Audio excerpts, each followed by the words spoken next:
Primavera del 334 a.C. Alessandro attraversa l'Ellesponto alla testa della formidabile macchina da guerra macedone ereditata dal padre, che condurrà in maniera fenomenale abbattendosi come un uragano sul mondo antico. Inizia così una campagna militare durata 12 anni, dall'Egeo al fiume Indo, che gli conquistò un impero e il titolo di leggenda. Dotato di eccezionale carisma come politico e di un'innegabile intelligenza militare, il giovane re macedone, con la collaborazione di ufficiali esperti, si dimostrò un fenomeno nell'aspetto logistico. Il successo della spedizione, la campagna militare più lunga mai intrapresa, fu dovuto non in piccola parte ad un'attenzione meticolosa all'approvvigionamento dell'esercito. Aspetto evidentissimo quando si pensa alla relativa facilità con cui vennero attraversati territori come l'altopiano anatolico o la Palestina d'estate, il Sinai nel primo autunno, il Dasht i Kavir e le montagne di Zagros, luoghi dove altri, seguendo gli stessi percorsi, spesso persero larghe porzioni dei loro eserciti per motivi quali la disidratazione o il digiuno soltanto. Questo aspetto chiave contribuì ai risultati di Alessandro tanto quanto alle strategie sui campi di Isso e Gaugamele. The Fate of All è una simulazione operazionale e tattica che ti calerà principalmente nei primi 4 anni della campagna condotta da Alessandro contro l'impero Achemenide. Farai marciare le tue forze sulle 4 mappe di gioco, dalla Grecia all'Egitto, ai territori dominati dall'impero persiano, fino a Babilonia, su una scala di 30 km per esagono. Le regole sono centrate sui problemi di gestione degli eserciti. Organizzali in maniera bilanciata o si muoveranno lentamente. Tieni il morale sotto controllo. Un particolare focus è posto sul rifornimento, i problemi logistici. Studia la tua strategia. Un buon stratego deve possedere creatività, ma potrebbe talvolta essere costretto anche a piegarsi alle esigenze. Potrai organizzare dei depositi, rotte di approvvigionamento via mare. Gestire il tuo baggage train per marciare in determinati tratti è sicuramente una buona idea. Forza la marcia per uscire da territori poveri.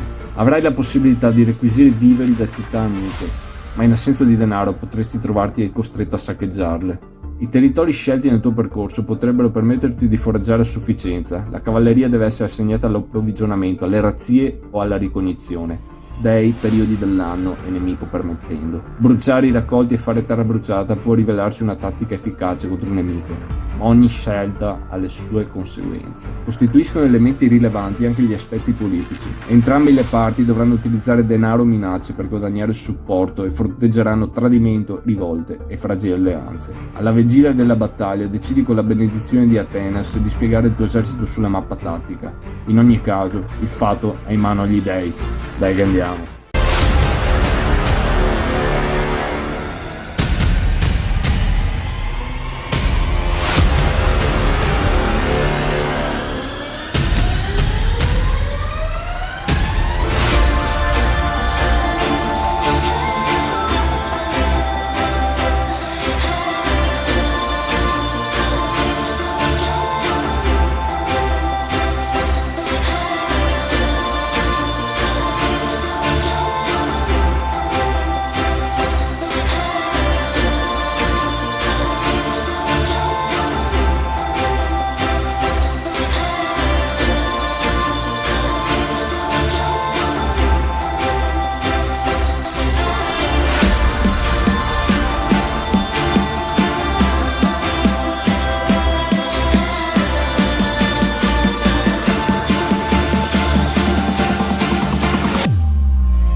Ciao ragazzi, bentornati su Winter Quartering. Oggi andiamo a vedere The Fate of All di Thin Red Line Games. Il designer è Fabrizio Vianello, che è anche un grande perché risponde sempre su BGG con la velocità di Hermes, il messaggero degli dei, e poi mi piace questo tocco di epicità che dà il tutto e di ironia. Cioè secondo me è un Dungeon Master, oppure fa il Dungeon Master, o faceva il Dungeon Master in un'altra vita, in un universo parallelo. Comunque, roba importante per non incorrere nell'ira di Ares e vedere la vostra media di dado ridotta a minimi storici e eventualmente anche le vostre pile di counter abbattute. Iscrivetevi al canale, mettete un mi piace al video, mi date una mano. Se volete supportarmi ancora di più potete anche offrirmi un caffè sulla mia pagina Ko-fi, mi metto il link in descrizione. Ma in ogni caso grazie mille a prescindere, siete già di grandi che vedete i miei deliri qua e mi seguite. Comunque mando le ciance, oggi abbiamo un sacco di robe da fare perché andiamo a fare una panoramica di regole di questo gioco che può servire come ripasso anche per vedere se può fare magari a caso vostro, cerchiamo di dare un'idea, quindi magari tanta roba, ma mettiamo i timestamp in descrizione descrizione, quindi saltate alle parti che volete per andare a vedere cosa vi interessa, se vi può piacere. Non tergiversiamo, andiamo a vedere cosa c'è dentro la scatola. Scatola impressionante come la potenza di Zeus, ragazzi. Scatola bella, bella lucida, bella solida, bella spessa, qualità top cioè proprio potente e anche elegante. Dentro troveremo un mazzo di carte, Faith Cards, un sacco di eventi, nice illustration on the back, good quality, un stile protettive, 2 D10s, scenario book and designer notes, rules of play, 23 pages, ma dentro ci sono anche le regole per le battaglie opzionali, strategicon, charts table, delle tabelle, potente, un altro chart table, uno per player, poi un foglietto overview della campagna, divisione della mappa in regioni, very nice, third track calendar, un player aid per gestire le forze e gli eserciti in mappa, ovviamente 2, uno per giocatore, un foglio di counters, 2 fogli di counters, 3 fogli di counters, 4 fogli di counters, 5 fogli di counters, ragazzi, una mappa, 2 mappe, 3 mappe, 4 mappe, 5 mappe. No, ragazzi, una mappa è per risolvere gli scontri e la usiamo come mappa tattica, questa è opzionale. Le altre 4 mappe, una volta composte tutte e 4, abbiamo questa porzione qua di territorio, ognuna è un quadrante. Questo era The Faith of All, il contenuto di questa scatola di Thin Red Lines. Here we go!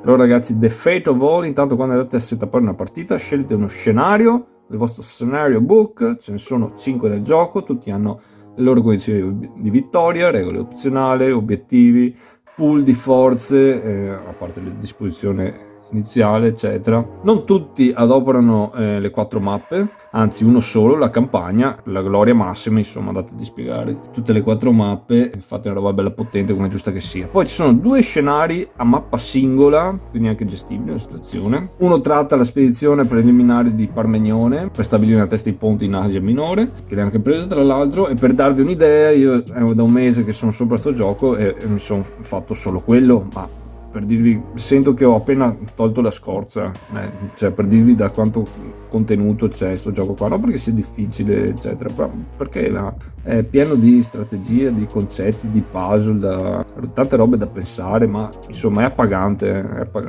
Dopo, altro scenario a mappa singola, tratta la rivolta greca alla morte di Alessandro, quindi una roba postuma. Poi 2 scenari e 2 mappe, il primo sempre postumo, guerre tra Diadochi, e un altro la campagna di Gaugamela, e quello lo giocherò prossimamente. A lì le robe si fanno più importanti, insomma, di spiegamenti non indifferenti di roba. Nel gioco ragazzi andiamo a utilizzare i D10s, dove lo 0 è 10. Andiamo a vedere la mappa. Allora la scala intanto è 30 km per esagono. Le unità, vedremo meglio dopo, si distinguono per size points, dove un size point, il valore in basso a destra, rappresentano più o meno 500 uomini per unità di fanteria e 200-300 per cavalleria. Ok, tanto per capire la scala. Vediamo la mappa divisa in vari terreni, insomma abbiamo la nostra terrain table. È divisa in satrapie o comunque province, regioni, per esempio Macedonia, Tracia. Ok, questi sono i bordi che le delimitano, questa qua tratteggiata, ma all'interno di una regione sono divise da queste linee punteggiate che delimitano zone di foraggiamento. Insomma vedete che ogni zona è delimitata da questa linea punteggiata e più ha il valore di foraggiamento qua. Mentre il nome della provincia, questo numero qua tra parentesi, indica il valore che ti può dare quando la tassi, insomma quando ricevi rendite. Mentre c'è sempre anche un controllo, perché la provincia è sotto il controllo di una parte o dell'altra, ma potrebbe essere anche indipendente, quindi nemica da entrambi. Ovviamente città di vario size, ancore non sono grattacieli, sono porti, fiumi eccetera, belli terreni abbastanza standard. Ma è una roba importante, zone costiere, zone di mare aperto. Ovviamente il gioco si svolge a turni. Qui sul nostro calendario vediamo una demarcazione in anni, ogni anno ha 12 mesi, ogni mese corrisponde a un turno di gioco in cui andranno a agire entrambe le fazioni. Vediamo anche che ogni mese è diverso dall'altro perché succedono cose, insomma, crescono i raccolti, oppure inverno, gela, vabbè, insomma. Ogni turno cosa succede? Andiamo a vedere la sequenza di gioco. Unica roba, una pecca, secondo me che si poteva fare meglio, perché questo gioco ha tanta componentistica eccetera, però una roba potevano farla. E la sequenza di gioco è stampata sulla prima pagina del manuale. Ogni volta bisogna stare là a aprire il manuale, cioè io non la so ancora a memoria, c'è tanta roba a fare, vai a buttarci l'occhio, quindi me la sono stampata su un foglio a parte. Sono stampato anche su un foglio a parte tabella dei terreni con la cosa qui, perché qui abbiamo sì un manualetto con tutte le tabelle dei terreni, però c'è la copertina che è disegnata anche al retro, quindi tocca sempre stare là a sfogliare. Secondo me è una roba agile da fare, era includere un foglio così, magari sequenze di gioco, tabelle dei terreni eccetera, e poi nel retro sequenze di gioco del combattimento tattico. Sono robe che metti sempre in mano e ti tocca sempre andare là ad aprire eccetera. In alternativa potevano stamparla, se no magari sul retro o davanti qua il libretto di tutte le tabelle, no, perché tocca sempre andare ad aprire per vedere, sfogliare, dopo rovini, vabbè, insomma, comunque sono piccolezze, dopo ognuno si trova bene fare come vuole, vabbè, insomma. Comunque ogni turno andiamo a fare fake step. Cosa si fa? Si tira un dado, facciamo 9 o 10 oppure 10, dipende dallo scenario, anche si va a pescare una carta fate card dal nostro mazzo, che magari puoi averle anche tutte disponibili da mescolare per comporre il mazzo in uno scenario, oppure in alcuni scenari ce ne sono alcune, quindi ha anche un po' più senso. È andato a implementare l'evento, vedete qua che bel disegno. A tanti hanno detto che dà fastidio al testo, ma secondo me è bello, si capisce anche bene, anche perché queste le leggi una volta e poi fai, cioè non sono carte devi tenerti in mano e poi ricordarti di giocare in certi momenti. È un evento che applichi per tutti e due i giocatori, quindi bene, bello. Poi bribery step, ragazzi, qua si può corrompere gente, infatti specie le province. Allora, intanto in ogni turno c'è sempre una fazione che va per prima. Allora vediamo qua che le strappie hanno degli allineamenti, possono essere neutrali, pro Macedonia, pro persiani. Ovviamente all'inizio, cioè la campagna di Alessandro, sono tutti da parte dei persiani, insomma la Siria non è che cosa interessa stare con i macedoni, la Tracia chiaramente qui c'è la Macedonia. Possono spendere un tot di talenti, che è la valuta del gioco, ed offrirli a una certa regione, insomma, per cambiare un attimo idea. Si va a tirare sulla tabella corrispondente e a seconda dei talenti che avete speso il risultato che viene fuori. Una provincia potrebbe passare, magari fare un shift così, ma potrebbe anche andare male, essere scoperto, insomma, la corruzione, e quindi magari rafforzare il controllo all'avversario, oppure magari anche non succedere un cavolo. Quindi magari Alessandro parte, va via da casa, i persiani che hanno tanti soldi, per esempio la Lacedaemon qua, l'amica Sparta gli dà qualcosa per rompergli le palle in casa ai macedoni in Grecia, e quindi Antipatros avrà da fare. In ogni caso, ragazzi, il denaro è la roba più difficile da recuperare, quindi ponderare molto bene, anche perché servono, e se servono e non li hai sono veramente problemi, ecco. Quindi sono tutte robe da ponderare bene. Poi revolt step, questa è una regola opzionale, praticamente su una garrison, oppure leader nelle vicinanze di una città che non era sotto il tuo controllo inizialmente nello scenario, anzi che non era sotto il controllo dei macedoni inizialmente nello scenario, c'è la possibilità che si ribelli, insomma. Dopo, fase amministrativa, taxation step, solo a gennaio, però praticamente qua vai a farti gli introiti delle province, delle satrapie che controlli, però ovviamente modificati, ci sono eserciti, quella regione eccetera, oppure se non controlli tutte le città, tutti i modificatori, però a gennaio solo. Quindi un turno ogni 12, capite qua? Problemi, cioè non è stare attenti qua col denaro. Poi fase di mantenimento, sempre solo a gennaio, però qua devi andare a pagare talenti per le truppe che hai in campo, ragazzi, cioè li devi mantenere, capite che è uno sforzo mantenere l'esercito, serve tanta roba, soprattutto anche per i macedoni che magari all'inizio partono un po' squattrinati di solito, o se il persiano fa troppo il bello magari col bribery step o altre robe perché vede che ne ha gli sperpera, poi si trova in difficoltà. Insomma, mantenere un esercito costa, è la roba più problematica, cioè al tempo non era neanche tanto quanto reclutare la gente, perché carne da cannone ce n'era, era più che altro equipaggiarla e mantenerla e addestrarla. E a proposito di questo, recruitment step dopo, qua andiamo a reclutare unità di quelle disponibili, però nel nostro force pool noi avremo sempre un bacino da cui attingere che è dato dallo scenario. Se avremo perdite, queste unità ritorneranno anche lì, e potremo andare a reclutare a seconda della loro tipologia, di quante ne vogliamo reclutare. E ovviamente, ragazzi, ci costa talenti, cioè anche qua ci costa denaro, quindi fattispecie, per esempio medium infantry.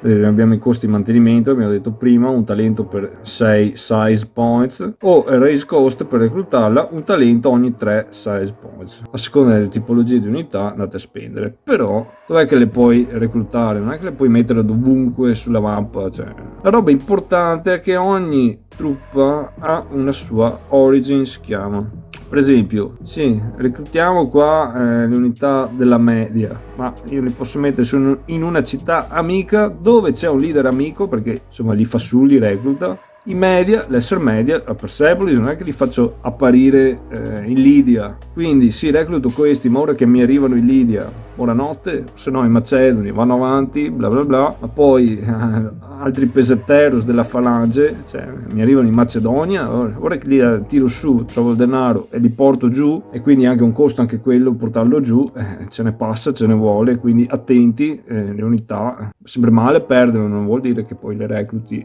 ovviamente, ma giusto, è giusto così. Poi possiamo fare build baggage and siege trains. Potremmo avere l'esigenza di costruire dei baggage trains, magari per immagazzinare supply, provviste per portare da un'altra parte, anche se magari ci rallentano la marcia, ma magari ci servono, oppure per essere più convincenti con qualche città che non si vuole arrendere, siege train, delle attrezzature d'assedio. E anche qua ci costano talenti, 2 talenti per baggage train, 2 per il siege train. Anche questi bisogna vedere se ce li abbiamo e quanti nella nostra force pool di inizio scenario. Solo in aprile remove depleted markers, praticamente le nostre zone di foraggio, abbiamo visto prima in mappa, possono, insomma, cioè non è che hanno roba infinita da dare, quindi possono esaurirsi, oppure te le fa esaurire l'avversario e ti fa terra bruciata. Aprile, insomma, ci sono semine, vengono sui raccolti, quindi le togli, rimuovi requisition markers, anche questo praticamente quando prendi provviste e compri provviste da città amiche, eccetera, li prendi i viveri in maniera amichevole e pagandoli, però a un certo punto non ne hanno più e quindi li rimuovi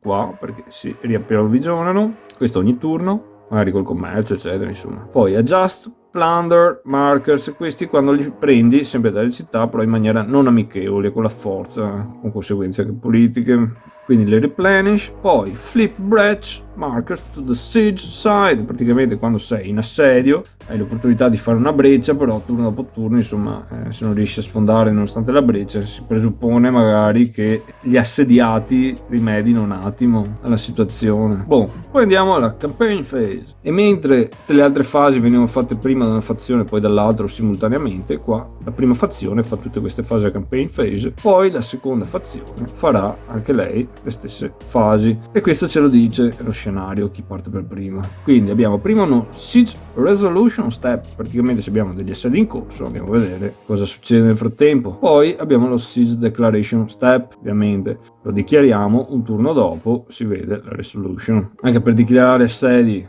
varie regole, dobbiamo avere un tot di truppe rispetto magari al posto in cui assediamo, bla bla bla, va bene, vedremo meglio magari. Poi c'è il Naval Assignment Step, qua possiamo stabilire magari delle direttrici di trasporto navale per immagazzinare viveri, che appunto andiamo a risolvere nel Sea Shipment Step. Vediamo quanto riusciamo a recuperare, vediamo quanto vogliamo comprare, pagare, e ci organizziamo. Poi la roba principale, March, Fight and Die, MFD Step. Praticamente muoviamo, combattiamo, cioè facciamo robe con le nostre forze in campo. E poi c'è una fase di Final Supply Step, molto importante perché qua vedremo non sarà l'unico punto in cui si checca il supply, qua è abbastanza stressato. Andiamo insomma a nutrire la nostra gente. Faction 2 campaign fa le stesse robe.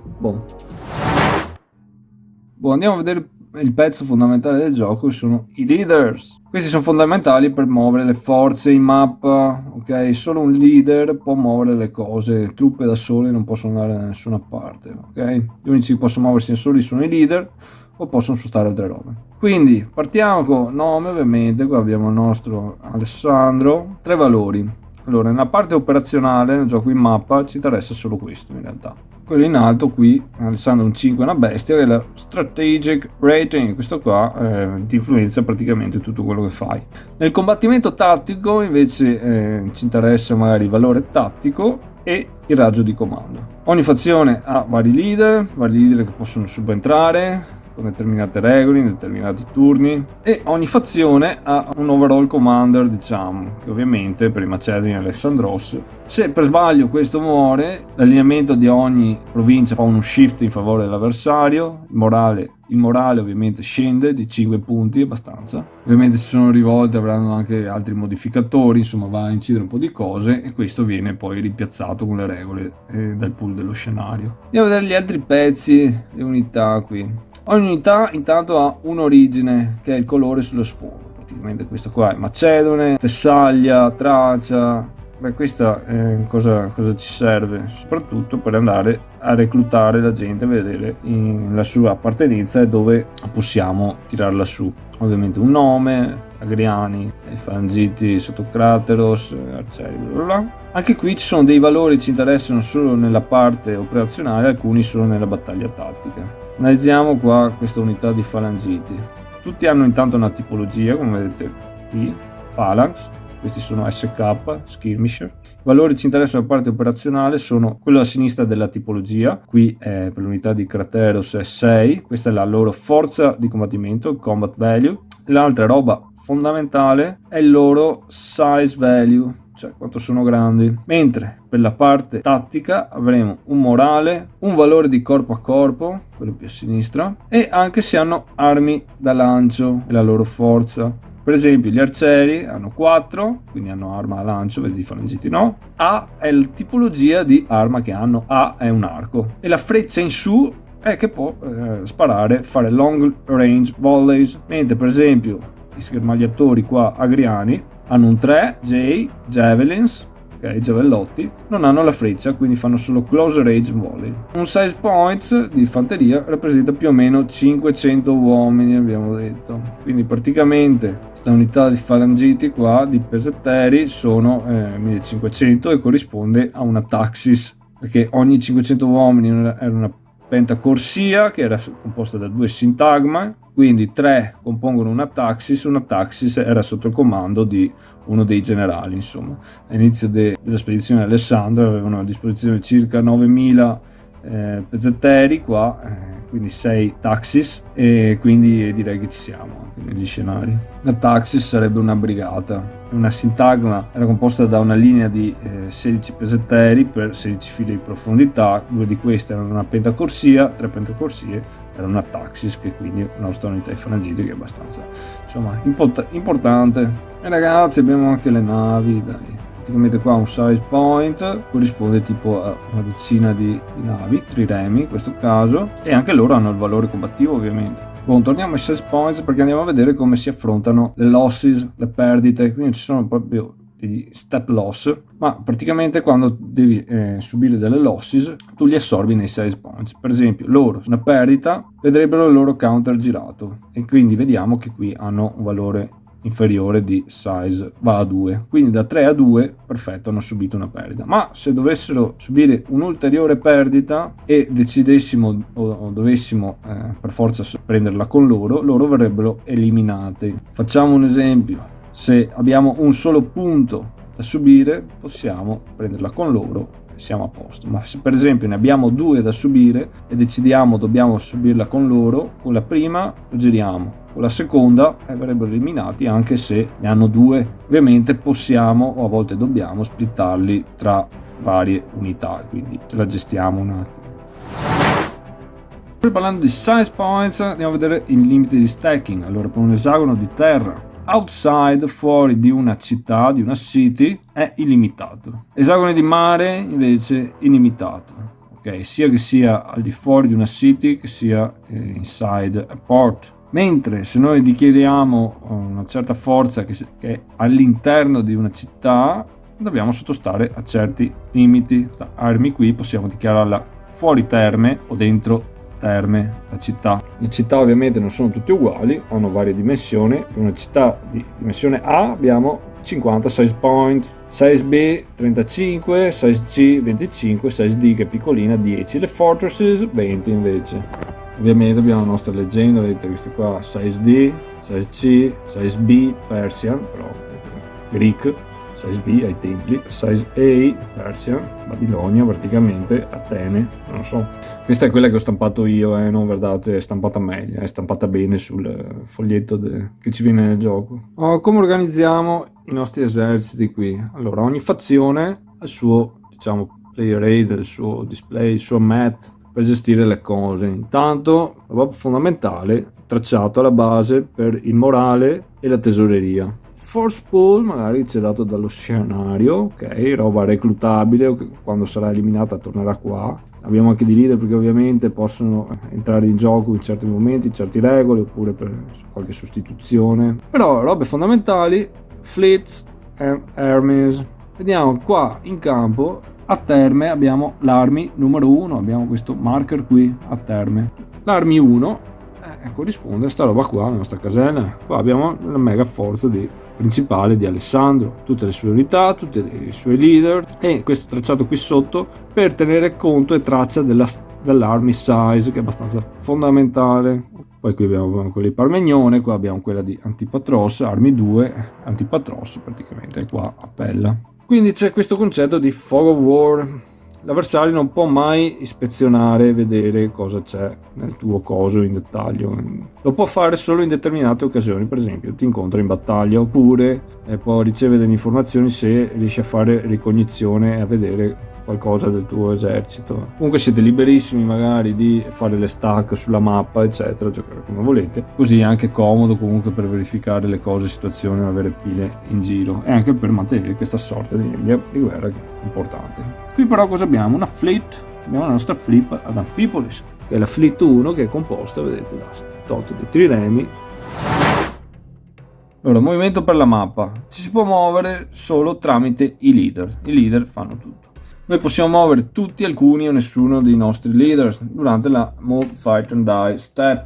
Ogni leader riceve 30 punti di movimento a disposizione. Chiamo punti movimento, ma in realtà possiamo anche pensare tipo a punti azione, insomma può spendere fino a 30, e possiamo tenerne traccia nel coso qui generale. Infatti abbiamo movement point track perché sarà importante, magari perché potremo venire interrotti a certe cose, dobbiamo ricordarci quanto abbiamo speso, eccetera, anche per fare dei supply check a certi punti della marcia. Ovviamente ci spostiamo, paghiamo tot punti di movimento in base al terreno che incontriamo, dove andiamo a muoverci, magari se attraversiamo anche un fiume, quindi magari anche al bordo dell'esagono, e soprattutto anche quant'è la nostra army size. Se abbiamo tanta gente ci muoviamo lentamente, ok? Poi ci sono altri magari modificatori in base alla stagione, eccetera, vari tipi di terreno, ma noi abbiamo una chart che io me la sono stampata, questa è sempre la mia, è stampata male. Nella nostra movement table abbiamo i vari tipi di terreno, vediamo army size points, vedete, da una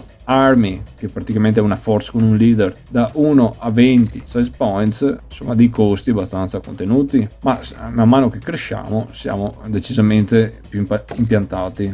Se abbiamo un baggage train, un siege train dietro, ovviamente proprio siamo quasi fermi. Certi exit sono not allowed, ma come dicevo prima, questi li possiamo pensare anche un po' come punti azione, perché non è che ci muoviamo e basta. Per esempio, con i punti azione noi li spendiamo anche per attaccare. Se entriamo in un esagono con enemy units in hex, abbiamo un +3, ci costa 3 punti attaccare qualcuno. Assaltare una città, 5 punti, lo possiamo fare anche più volte in un turno, cioè finché ne abbiamo da spendere, e noi abbiamo i nostri 30. Sack a City, 3 punti. Fare Scorch Earth, terra bruciata, capito? Ovviamente poi ci sono terreni speciali, magari come il Diolkos, che possiamo attraversare per certi requisiti, magari dobbiamo controllare Corinto, Embark, Disembark, Supply, at the Port, cioè varie robe che possiamo fare. Comunque tutto costa punti di movimento. Questa è la nostra, le fleet, ragazzi, qua non posso mai terminare il movimento in un OpenSea X e anzi subiranno attrition quando dovranno attraversare questi esagoni qui. Oltretutto non possono mai finire il movimento volontariamente più di 15 punti in movimento di distanza da una friendly naval base. Cos'è una friendly naval base? Praticamente vediamo le ancore, ce ne sono di bianche, che questo è un porto insomma, però la naval base ha l'ancora gialla, ok? Quindi ci serve un attimo per identificare sta roba. Come abbiamo già detto, troviamo enemy units, per attaccare e entrare dentro ci servono 3 punti movimento, a meno che questi non facciano retreat before combat, quindi non avviene il combattimento, quindi non dobbiamo spendere queste cose. Ovviamente stessa roba per le fleets, ma potrebbe darsi anche che noi ci muoviamo e potrebbe verificarsi un overrun. La differenza numerica tra le due forze è importante, nel fattispecie se abbiamo un rapporto di 7-1 o più, praticamente li passiamo sopra, li eliminiamo e il nostro movimento continua normalmente. Si possono combinare unità, ragazzi, anche nella nostra fase di movimento. Se praticamente magari ne abbiamo di ridotte, magari ne eliminiamo una per ripristinare un'altra, ok? Però devono avere stesso tipo, stessa origine, stesso morale, stesso missile weapons, ce ne sono praticamente insomma quelle uguali. Ovviamente se lo fate queste unità sono considerate come se avessero già mosso. Sempre muovendo, ragazzi, si possono prendere su unità, si possono lasciarle giù. L'importante è che unità che hanno già mosso con un leader non possono muoversi in un altro leader, fare effetti a catena, insomma robe abbastanza normali, classiche. Sempre nel movimento c'è anche la presenza della Royal Road, praticamente ti aiuta, agevola i movimenti, c'è un valore a parte nella tabella, insomma se ti muovi contiguamente tra questi esagoni. Poi stagioni hanno effetti anche sul movimento, perché per esempio ci sono delle caselle che sono chiamate Flood, eccole qua, che marzo, aprile, maggio sono invece trattate come Marsh, ok? Quindi Marsh è un problema perché è un terreno un po' antipatico, cioè nella fattispecie è una Hazardous Terrain, e se marciamo qui dentro molto male perché attrition.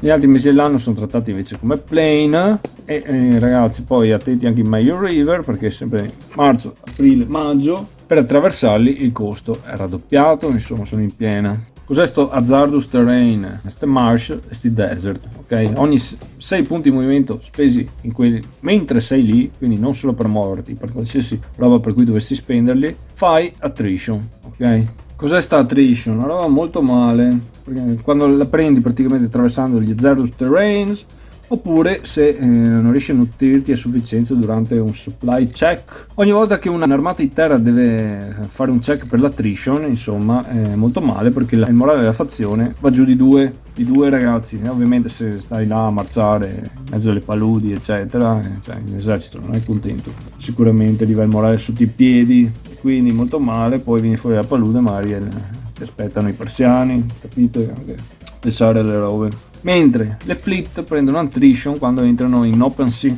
X, ogni X, oppure quando vai per mare ma è inverno, ragazzi, navi in inverno, difficile attrition. Vabbè, comunque vai giù il morale, poi devi tirare sull'attrition table con i vari modificatori e poi incorrere in losses, quindi molto male, attenti all'attrition. Altre robe interessanti, poi ci sono i ferry, ok? Altro che stretto, qua, ponte, roba. Praticamente possiamo attraversare da qua a qua, però il requisito fondamentale, intanto deve esserci una flotta nemica, in più deve esserci una flotta amica o nel porto di destinazione o di partenza, e il porto di partenza deve essere friendly. Non c'è limite di unità che possono attraversare, paghiamo ovviamente i punti di movimento sulla tabella di terreno eccetera. I ferri praticamente sono delimitati da questa freccia a doppio senso. Una roba importante da sapere considerare è la possibilità di fare forced march. Allora tu puoi dichiarare force march quando stai entrando in un esagono, in quel caso spenderai metà dei punti di movimento per un massimo di fino a 5 esagoni per leader,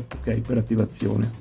Ovviamente dopo aver fatto force march in un esagono devi andare a tirare sulla force march table, anche là con i dovuti modificatori potresti subire qualche perdita, però è un'opzione importante da fare, soprattutto se devi uscire in fretta da qualche territorio o terreno che magari non ti consente di foraggiare a sufficienza, o comunque ti devi levare i piedi in fretta per qualche motivo.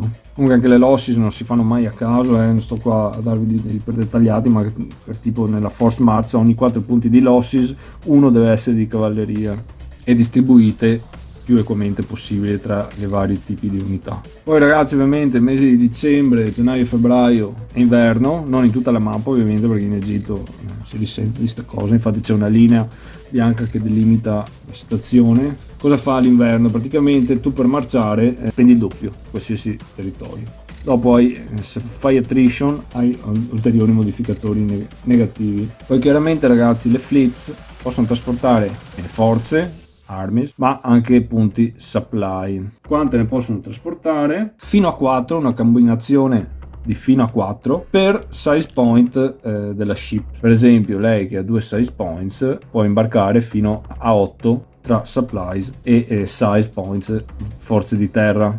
Questa è una trireme, una delle trireme inclusa qua in questa flotta.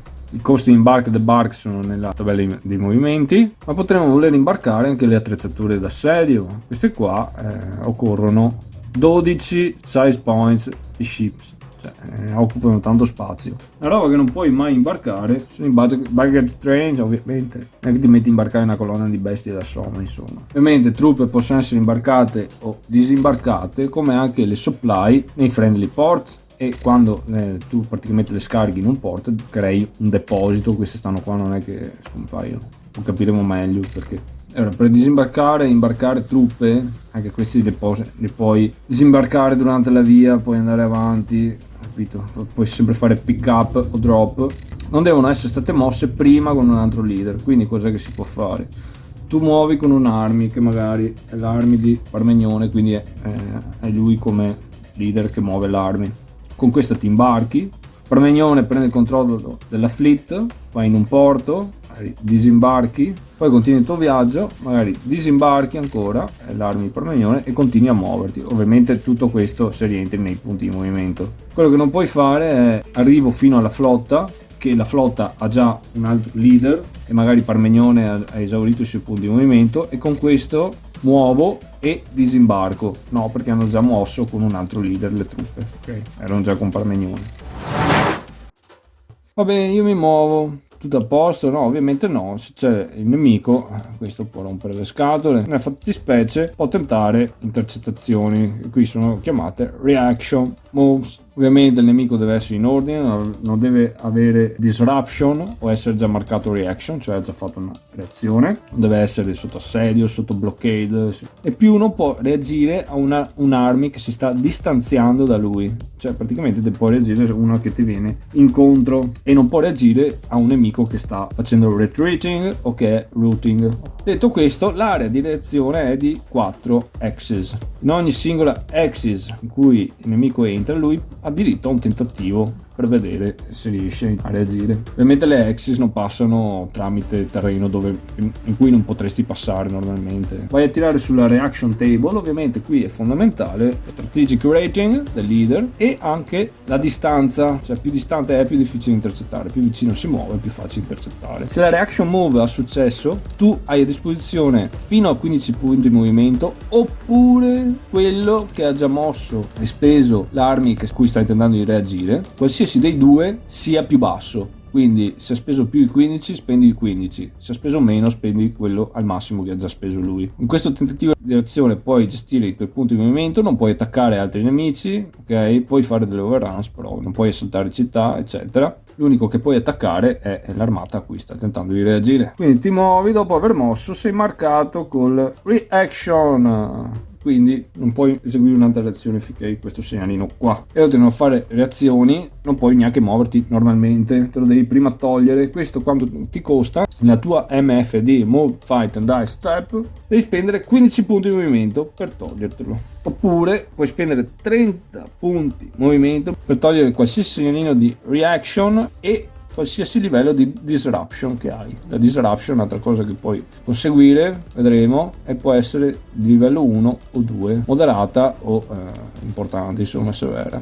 Sempre nel tuo turno, se hai un nemico entro 3 axis, puoi tentare di fare ricognizione, tanto per vedere chi ti sta arrivando addosso, se una pattuglia o Alessandro con tutti gli aerei al completo, insomma, quindi problemi. Ovviamente queste cose con cosa si fanno? Ti serve la light cavalry, ne assegni un tot dei tuoi in ricognizione, nemico ne assegna un tot in screening.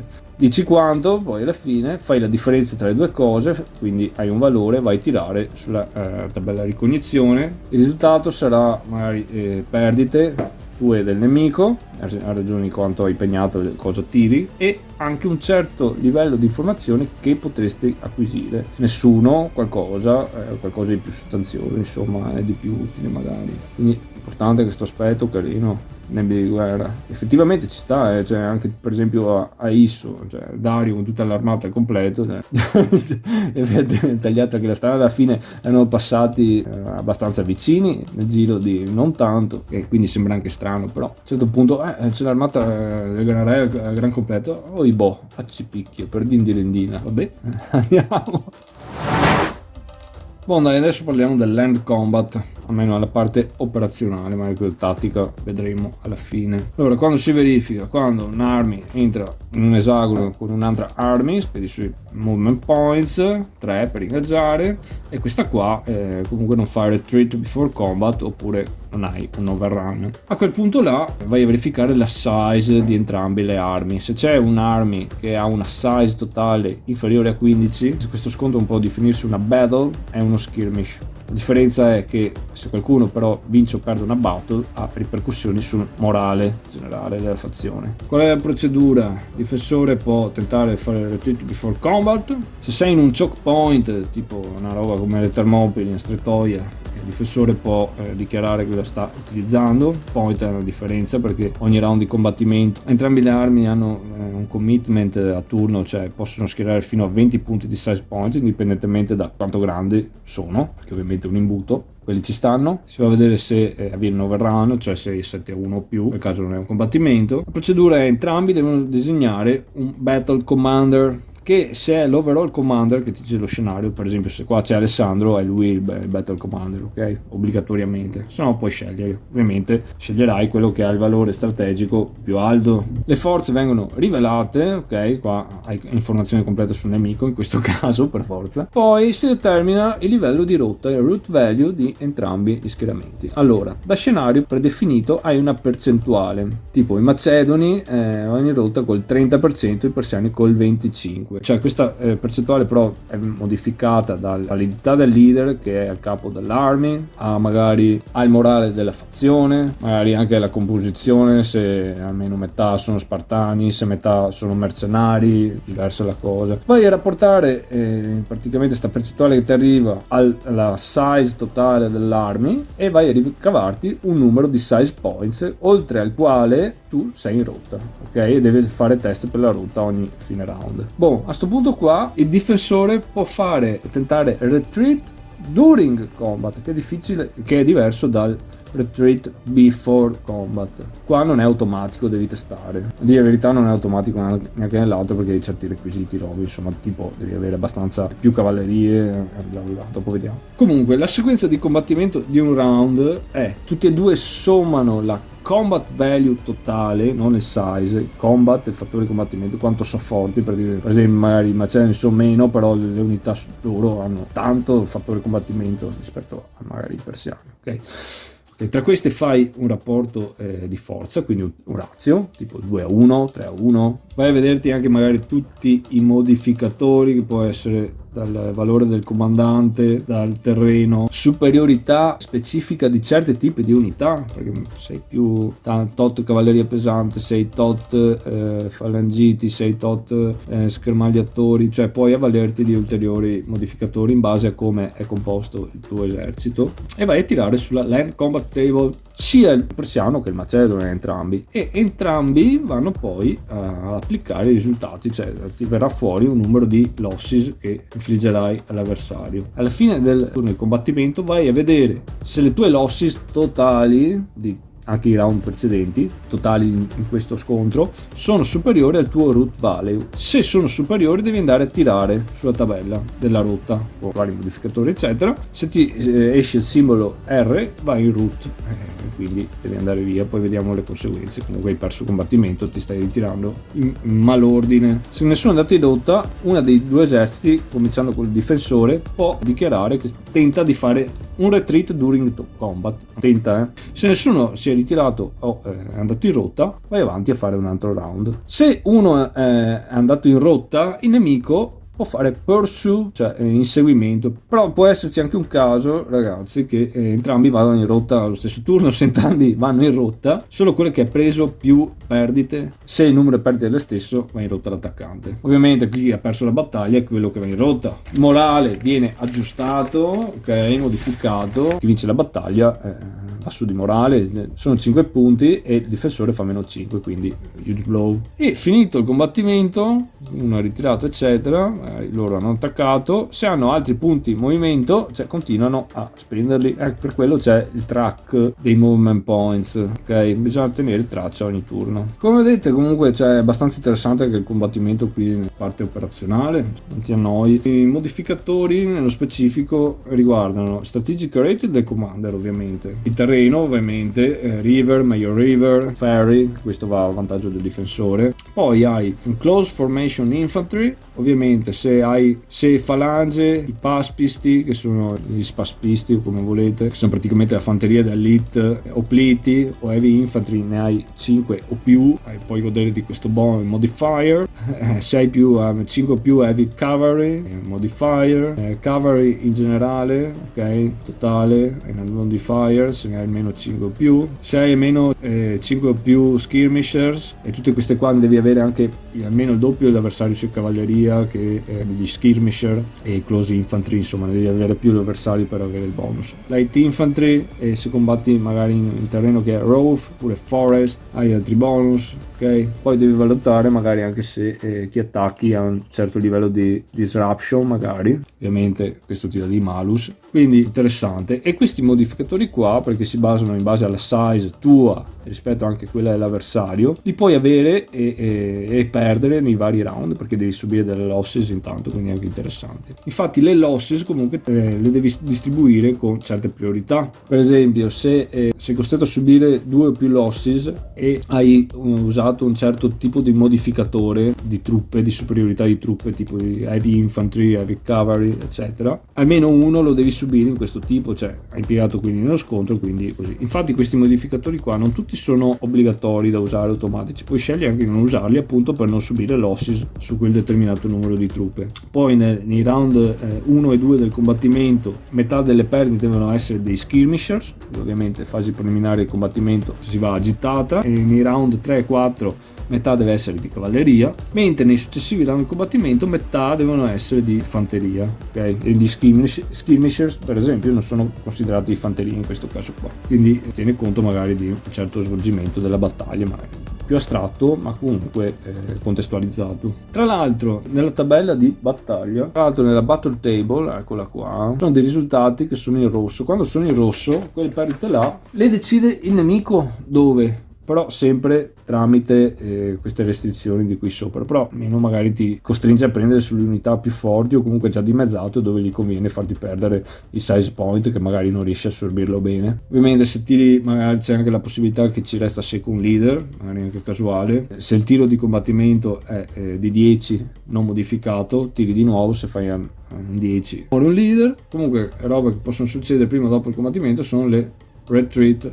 In tutti e due i casi, se questo si verifica, chi le esegue può spendere fino a 15 punti in movimento, ok? Extra, quindi anche se si ritira l'attaccante e ha già speso 20 punti su 30, quindi ne rimangono 10, ne ha 15 extra e poi anche i 10. Allora, intanto Retreat Before Combat la puoi fare se hai tutte le unità con disruption inferiore di 2, quindi non sei preso malissimo, o se no se ce l'hai la puoi fare lo stesso, però non è più una ritirata, è una rotta, e poi vediamo le conseguenze della rotta. Oltre a questo il rapporto di light cavalry rispetto a quella del nemico deve essere inferiore di 2 a 1, non deve avere almeno il doppio della tua cavalleria leggera, se no dove vai? Puoi spendere fino a 15 punti in movimento. Puoi anche splittare in different armies, per esempio un tot va con Memnone che fa un giro di qua e gli altri va con Spitridates. In ogni caso ti becchi un disruption level di 1, cioè moderata, però ti becchi disruption. E devi anche andare a rollare sulla retreat table, quindi cioè, non è che è indolore, prendi losses. Invece retreat during combat, anche questo ragazzi, non devi avere una disruption level di 2, nessuna unità la deve avere. Se ce l'hai non è più una ritirata, diventa una rotta. Poi vai a tirare sulla tabella della retreat con tutti i modificatori rilevanti, di quanta cavalleria, rating del battle commander. Se riesci a ritirarti combattimento finito, puoi spendere fino a 15 punti movimento. Anche in questo caso qua stessa roba, disruption level poi va a 1. Anche qua il disruption level si aumenta di 1, se eri a 0 vai a 1, se eri a 1 vai a 2, e ovviamente tiri ancora per vedere quante losses becchi. Però andiamo a vedere la rotta, cioè la rotta si applica quando tu ti ritiri e hai la disruption di 2, oppure durante il combattimento quando superi la tua soglia di rotta, hai più perdite, vai a tirare sulla tabella e ti dice che sei rotta, insomma. Oppure anche quando il battle commander è killed, te lo fanno fuori, insomma, succede imponderabile. Prima che il nemico inizi a fare route, fare il movimento di rotta, chi ha vinto la battaglia può dichiarare un pursuit. Deve guardare quanta cavalleria ha, ti serve la cavalleria per fare l'inseguimento ovviamente, e solo quella che non ha disruption. Vai a tirare sulla pursuit table e vai a vedere quante losses gli causi. Il nemico deve muoversi via e ha 15 punti da dover utilizzare, deve spenderne almeno 15, non meno, a meno che non si ritiri dentro una friendly city. Ok, si tira dentro una friendly city, può spenderne meno, altrimenti ragazzi deve spendere, cioè deve allontanarsi alla grande. Non è come la retreat che puoi spendere fino a, qua devi spendere almeno quelli. Come li fai questi movimenti di retreat o di rotta? Praticamente, se possibile, devi evitare reazioni, zone di reazione nemica, devi sempre allontanarti dal nemico, non puoi attaccare altra gente ovviamente, non puoi fare overrun, non puoi saltare città spendendo, cioè ti devi solo muovere distante dal nemico, insomma evitando altri eserciti nemici il più possibile e zone di controllo. Anche qua le losses che prendi alla fine della ritirata della route devono avere certi parametri, 2/3 devono essere di fanteria, 1/3 di cavalleria, distribuite il più equamente possibile, come anche quelli quando subisci la pursuit. E questo è quanto, ragazzi. Ovviamente ci sono anche le battaglie navali che funzionano alla stessa maniera, solo che hai i modifiers relativi, non hai retreat eccetera, hai disengage, breaking contact, e nella ritirata devi fare take refuge, cioè devi andare in un friendly port. Se non riesci, che hai 15 points per fare taking refuge e non riesci ad andare in un friendly port, ti becchi 2 punti addizionali di perdite di size. Andiamo a vedere sta disruption, può essere 2 livelli, cioè moderata livello 1, oppure importante severa livello 2. Una forza finché ha livelli di disruption non può muovere, puoi spendere 15 punti di movimento all'inizio del tuo turno per decrementare il livello di disruption di 1, oppure 30 per togliertela tutta, cioè 2 livelli il massimo che puoi avere. Dopodiché puoi continuare, se hai punti di movimento e non hai livelli di disruption, a fare le tue robe. Andiamo a parlare di sti insediamenti, ste robe qua. Le città tutte hanno una difesa intrinseca, cioè non è che vuol dire che se non c'è nessuno è sguarnita e te la prendi così in automatico. Per esempio il valore combattivo, l'intrinsic defense si chiama, di una city size A è di 35, importante quando ce l'abbiamo. Però tipo Taskleyon, che è una city di size D, ha forza 5. Anzi, ovviamente possono essere assediate, se hanno un porto, possono essere blockaded, cioè la flotta tua non c'è flotta avversaria, oppure c'è ma è dentro il porto. Questa roba, città di terra, potrebbe esserci un'army ma è dichiarata dentro la città, tu sei nella stessa ex, ok? Però è dichiarata blockaded.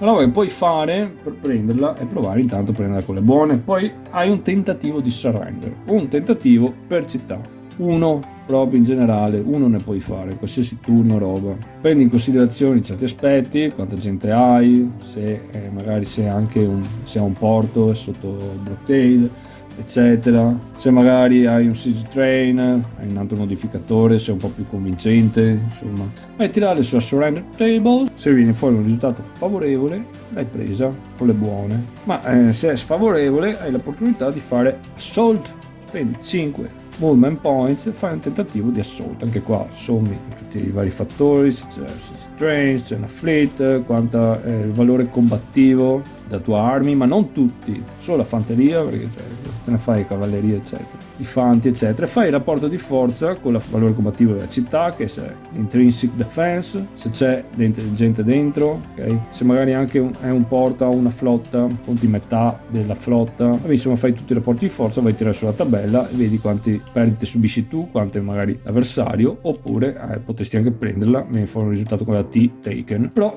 chiaramente le cose potrebbero prendere anche una piega un po' più lunga e quindi sei costretto a dichiarare il siege. Ogni turno abbiamo la fase di siege declaration, siege resolution viene prima della declaration, quindi metti Serino siege, dopo nella fase di resolution vai a tirare, fai tutti i tuoi rapporti, calcoli eccetera, modificatori bla bla bla. Potrebbe essere anche che fai una breach. La breach ti dà modificatori importanti qualora tentare l'assalto. Ovviamente quando vai via non c'è nessuno qua, questa qua non è più under siege, e la breach dopo il turno dopo, se non riesci a fare niente di importante, ti ritorna a siege. Insomma loro dentro fanno qualcosa per riparare. Ma vediamo questi siege train invece qua, questi li prendi nel recruitment step, ti costano 2 talents, però li puoi solo costruire in città grandi abbastanza, tipo in size D, e in fortress non la fai magari. Size C invece sì, è abbastanza materiale. Amiche però devono essere amiche. Comunque questi qua, se non sono scortati da truppe, possono essere catturati al nemico, oppure se sei rotta eccetera,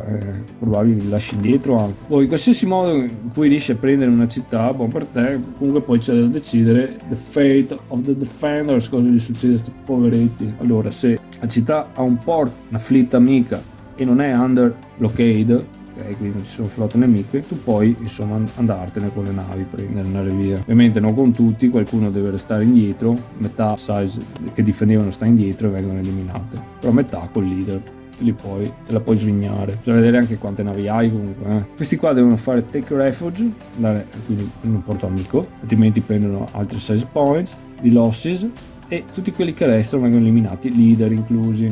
Se ti arrabbi però perché ti hanno fatto penare, puoi decidere di fare sack the city e piazzare questo segnalino qua. Vai a tirare su un'altra tabella, quella della sacking, del saccheggio qua.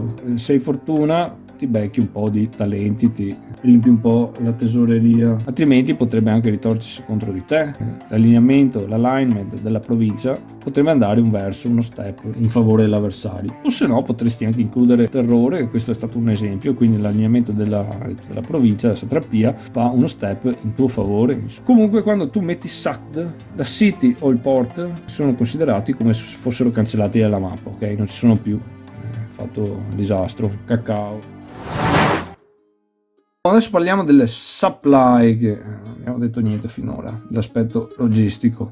Supply sono importanti, andiamo a vedere questi supply check. Una forza che ha dimensione size di 5 o più, anche per quello è importante tracciarle, averle sempre sott'occhio, può fare fino a 3, ragazzi, 3 supply check in un turno. Non appena spende 10 punti movimento fa un supply check, non appena spende 20, e poi nella fase finale di turno, quello lo fai sempre, hai un final supply check che è anche leggermente differente. Mentre una forza che ha meno di 5 di size fa il supply check solo nei seguenti casi: quando è blockade, praticamente assediata dentro una città, se la città ha un porto, anche il porto deve essere sotto blocco, quindi sia da terra che di mare. Per un'army sei in una hex, ti trovi in una hex che non è una friendly control city, ok? Per una flotta che non ha un friendly control port. Però una roba importante è che i punti spesi per toglierti i segnalini reaction e disruption non sono contati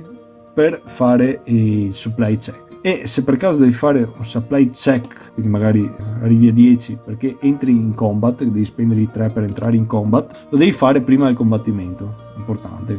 Quanto magna sta gente? Ogni 10 size points un supply point.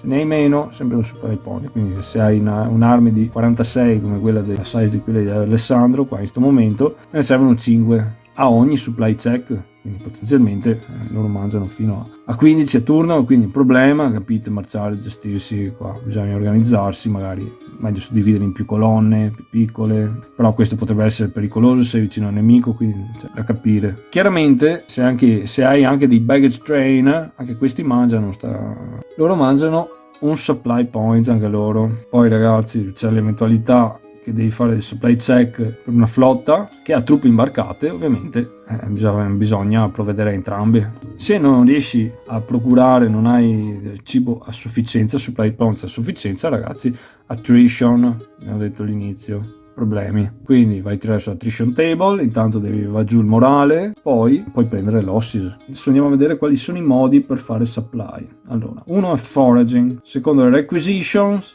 quelle buone vai a comprare dalle friendly cities, oppure quelle cattive, plunder, fai plunder, sempre da friendly cities, oppure hai dei baggage trains che sono dei depositi mobili praticamente da cui puoi attingere e immagazzinare, oppure hai dei depositi fissi magari su varie città, rotte marittime, oppure hai imbarcato provviste su una flotta che magari accompagna l'armi via terra, no? Partiamo col foraging. Tutta la mappa abbiamo visto all'inizio che era demarcata in queste zone di foraggiamento, diciamo così, insomma, di cui si compongono le varie satrapie province. Questa è una zona, no? Queste linee punteggiate, valore 6, questa valore 6, valore 6 qua, alla grande, tutte ottimi territori fertili. Allora tu puoi tentare di procacciare un tot di provviste col foraggiamento. La zona da cui le puoi prendere è quella in cui hai speso più punti movimento dall'ultimo supply check che hai fatto. E quindi se tu ti muovi da qua fino a Abdera, la zona in cui andrai a foraggiare è questa qua, all'interno della Macedonia, che ha valore 6 perché hai speso più punti di movimento qui, dove hai trascorso più tempo, insomma. Però durante un final supply check, fase di fine turno in cui te la fai tutta assieme, tutti gli armi, gli eserciti, solo da dove ti trovi. Qual è la procedura? Vai a vedere il valore della regione, poi devi vedere in che mese ti trovi, tipo ad aprile, eccetera, cioè non c'è ancora il raccolto che viene su più tardi, devi togliere 2, ok? Quindi già, per esempio, se dovevo foraggiare da qua, da 6, mi diventa un 4. Posso assegnare un tot di cavalleria leggera al foraggiamento. Mi conviene assegnarla tutta se non c'è nemico nelle vicinanze, ma forse anche lo stesso. Se c'è un nemico entro 2 ex da me, anche lui può disegnare un tot in raiding. Vai a fare differenze tra le cavallerie, eccetera. Se lui non ne ha, vabbè, meglio. Comunque se ne avesse, vai a tirare nella foraging table, vengono fuori le losses sia tue che sue e un eventuale altro modificatore al valore di foraggiamento della zona. Il valore finale è il numero di supply points che puoi prendere fino a quel valore. Poi vai a verificare quanti ne prendi, quindi magari viene fuori in totale ne puoi prendere 3. Se li prendi tutti e 3, questo è pari o inferiore al valore della regione, quindi tutto a posto. Ma se ne prendessi 24, perché magari assegni tanta cavalleria leggera e tiri bene, puoi prenderne di più e le prendi, decidi di prenderle, vai a esaurire man mano, erodere le risorse della regione, quindi magari metterai un livello di depleted 1. Ovviamente i livelli di depleted verranno sottratti ogni volta che vai a fare forage, quindi già questo partirebbe magari da 6, meno il valore di depleted, meno il valore del mese, e ovviamente questo andrebbe sempre incrementandosi se ne attingi più del suo valore modificato di supply che ti può fornire. Quindi la prossima volta si prenderebbe un depleted 2, eccetera, finché può raggiungere il depleted 6, quindi ti sei portato via tutto. E il depleted si rigenera una volta all'anno, praticamente quando devi aspettare la semina e nuovi raccolti. Anche per questo una tattica efficace per il nemico potrebbe essere la terra bruciata. No, voleva farla, a me poi non ne hanno lasciata fare, ma probabilmente sarebbe stato efficace, magari anche no, perché magari si prendeva qualche coltellata nel campo di notte, oppure altra gente passava automaticamente da parte di Alessandro, ribellioni ovunque. Ma prendendo 5 punti in movimento tu puoi mettere un depleted 2 nella regione. Ovviamente però lo puoi fare solo se sei tra giugno e settembre, perché prima non c'è niente da bruciare cioè non è ancora cresciuto niente. Però l'allineamento della satrapia in cui lo fai fa uno shift in favore dell'avversario. Però robe a considerare, perché armate robe grosse consumano tanto, se non trovano foraggio eccetera sono problemi davvero grossi. Un altro modo per fare supply, cioè tutti questi modi si possono combinare, cioè non è che dovete farne uno solo. Altro modo è la requisition, cioè in città in cui ti trovi entro un ex oppure sei passato entro un X dal tuo ultimo supply check, puoi andare a requisire. Quando puoi requisire dipende dalla dimensione della città. Per esempio città del tipo Filippoi, che è una dimensione D, ti dà fino a un supply points, e questo qua però lo devi acquistare, ti costa un talento, e se te ne dà una città grossa, te ne dà 4, puoi comprarne anche meno, e comunque puoi combinare, perché magari dici un supply points lo requisisco da Filippoi, poi faccio forage qua, bla bla bla, prendo i 5 che mi serve. Anche qua quando fai requisition comunque poi diventa, ci metti il segnalino sopra perché non hai già preso quello che potevi prendere. Questo si rigenererà. Chiaramente ragazzi, questa è una roba, magari fanno anche le fleet non fanno forage, solo le armi fanno forage, quindi per le fleet devi avere tutto un altro pensiero, perché anche loro mangiano e non devi contare sulla barca, tutti i marinai e la gente che c'è dentro, insomma, e portano di gente, di roba. Comunque di turno in turno durante la fase amministrativa, e poi l'acquisition si toglie, quindi c'è ancora merce. Boh, a parte l'acquisition, dalle friendly city puoi fare anche il plunder. No, fly plunder, gli metti un plunder 2 sopra. Ok, devi avere una certa tot di forza combattiva dell'army rispetto alla intrinsic force del coso qua. Devi andare a tirare sulla plunder table per vedere cosa riesci a prendere. Ovviamente non sono contenti nella regione, quindi fanno uno shift politico verso l'avversario. Poi devi anche tirare per vedere se scoppiano rivolte, quindi magari poi potresti perdere 6 points dell'army. Durante la fase amministrativa questo qua decrementa di 1, quindi ci vuole un po' per riprendersi. Altra roba interessante, possiamo fare le shipping routes, ragazzi. Praticamente se abbiamo una flotta in un friendly port, anzi una naval base, possiamo dichiarare tot di quelle dei triremi, insomma, che compongono la flotta, la nostra shipping route. Magari ne dichiariamo 3 e poi dichiariamo una partenza, mettiamo un segnalino part, quindi 3 di questa flotta sono assegnate alla rotta navale. Dove va a finire sta rotta navale? Dove mettiamo sto arrival qua? Può essere un friendly naval base or port, quindi non lo so, potrebbe essere anche la stessa, tipo nel senso facciamo una linea di commercio per portare qua un po' di provviste, sempre ad Amphipolis, oppure diciamo che ne mandiamo a Maronei. Questa è la nostra route. La route può essere distante fino a 15 esagoni e non deve passare in mezzo a flotte nemiche, insomma reazioni di flotte nemiche. La reazione delle flotte nemiche è di 2 esagoni, non so se l'ho detto prima. Bon, si va a verificare tirando sulla tabella quanti supply points possiamo acquistare, ok, possiamo acquistare, e questi qua li mandiamo nel punto d'arrival. Metti che possiamo acquistarne fino a 4, noi ce ne bastano 2 e li mettiamo, facciamo arrivare a Maronei, quindi creiamo di fatto un deposito. Questo si dichiara in che fase? Nella sea shipping step, che è prima di tutti i movimenti eccetera. Quindi lo scopo è magari mando provviste più avanti perché l'armi poi passerà di là e quindi sarà in grado di usufruire di questi depositi che mando in anticipo avanti, insomma c'è un po' di creatività, vedi questi macedoni qua che forti. Comunque in inverno non funziona sta roba qua, non si può fare. Poi ragazzi ci sono i baggage train, praticamente sono dei depositi ambulanti. Questi qua possono immagazzinare fino a 6 supply points. Ok, quindi ce li portiamo in giro. Cos'è che va dentro qua? Magari tutto quello che prendiamo foraggiando, requisendo eccetera, è quello che non consumiamo, l'eccesso, noi ce lo trasportiamo sul baggage train qua. Quindi non male. E il problema è che mangia anche il baggage train, appunto a supply anche lui nei supply check. Okay, questo qua lo possiamo costruire nel recruitment step al costo di 2 talenti. Possiamo anche sempre volontariamente distruggerlo, in vari casi l'ha fatto anche Alessandro, insomma. Anzi, l'esercito macedone non aveva questi baggage train qua perché Filippo con le sue riforme eccetera aveva totalmente eliminato e rivoluzionato logisticamente l'esercito. Intanto via tutte queste bestie, queste robe che rallentavano a manetta, erano caratteristiche degli eserciti greci che partivano per l'estate, avevano tutti questi buoi, sta roba qua che andava bene insomma per fare piccole scorrerie e roba, e comunque erano eserciti molto lenti e limitati. Oltre ai baggage train avevano un sacco di servitori dietro eccetera che erano anche più numerosi dell'esercito dei combattenti stessi,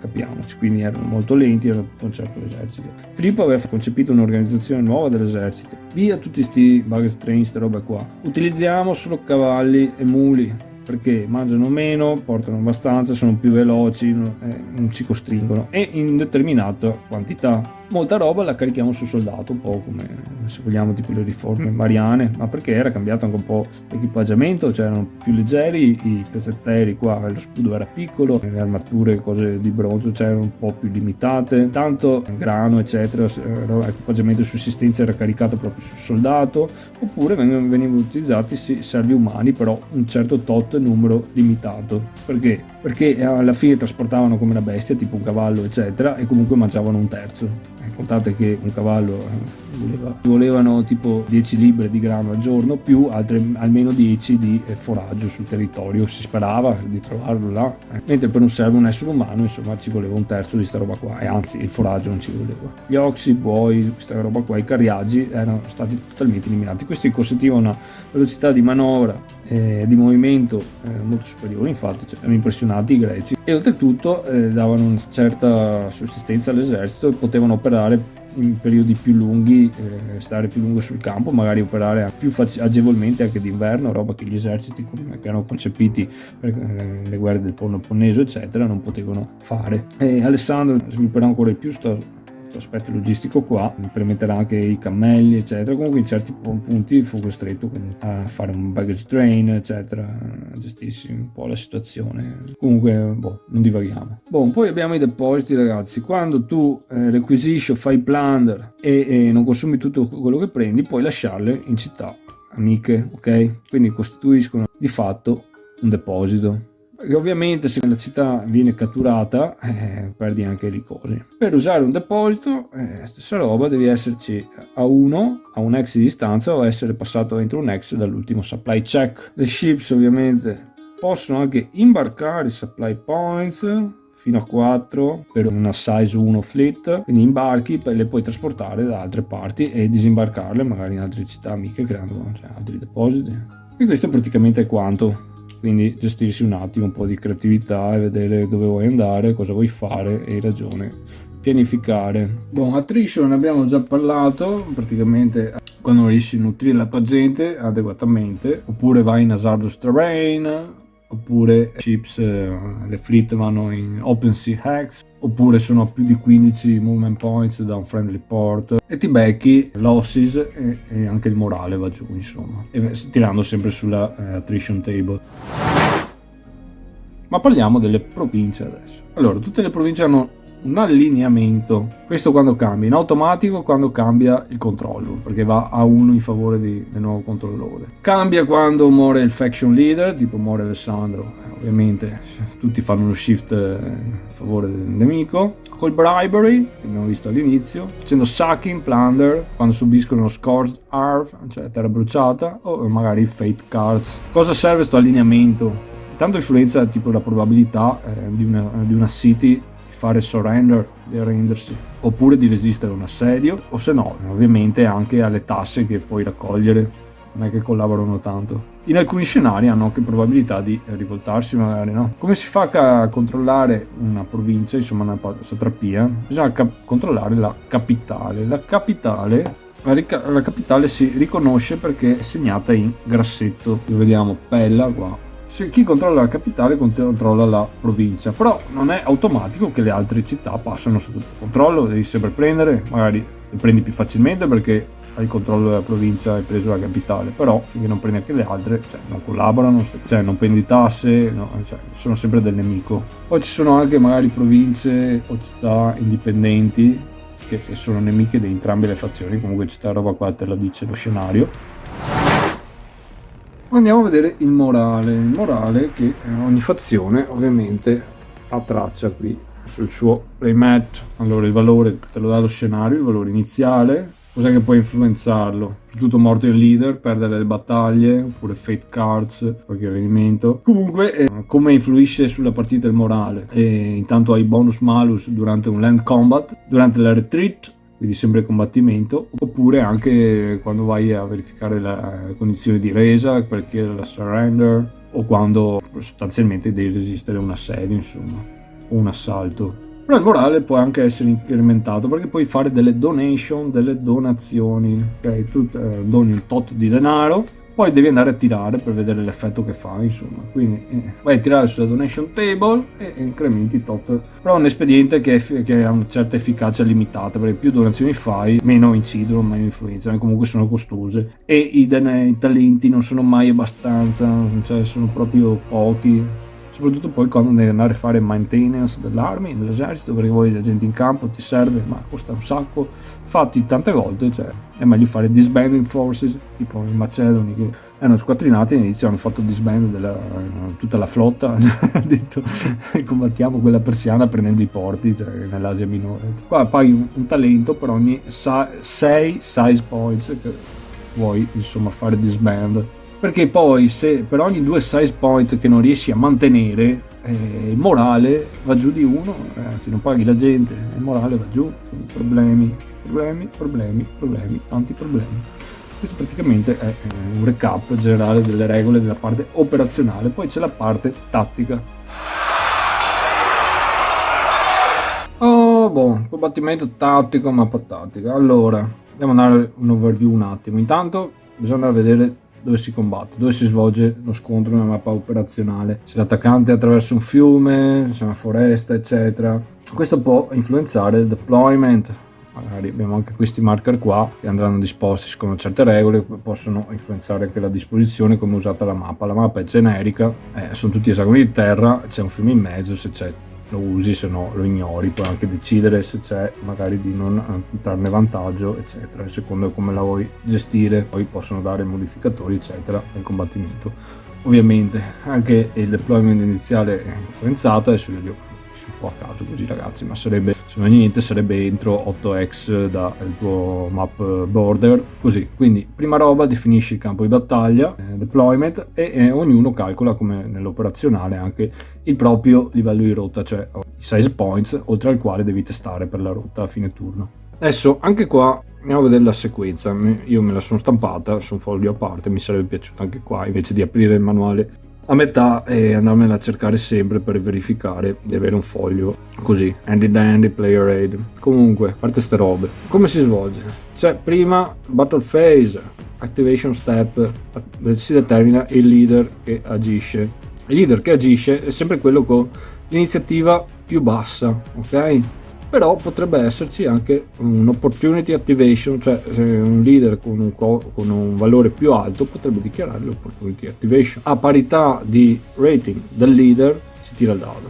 Poche parole. Order step, il leader attivo può andare ad eseguire gli ordini. Gli ordini possono essere line order, cioè tutta una linea, cioè unità adiacenti dello stesso tipo, fare cose, e può essere automatico o richiedere un test. Se no può essere un stack order, cioè un ordine solo a una stack, oppure ordini a unità singole specifiche. Quanti ordini può fare un leader dipende dal suo valore. Melee step, tutti questi step qua: disengagement, clash, melee, breakdown, advance, close ranks, eventualmente root phase, unità che sono in rotta continuano a fare fleeing, a scappare. Vediamo se l'army generale è in route. Ognuno ha la chance di ritirarsi dal combattimento prima il difensore come operational.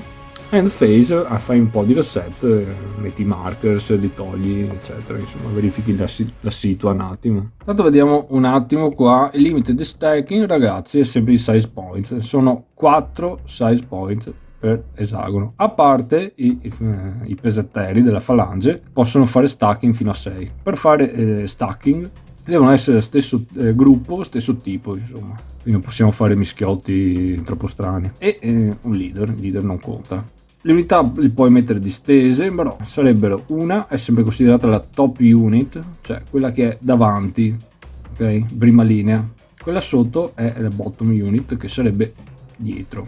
Gli esagoni sono grandi per permetterti di esporle così, in modo di avere anche una roba visiva. Non sono considerati hanno una profondità, insomma, gli esagoni.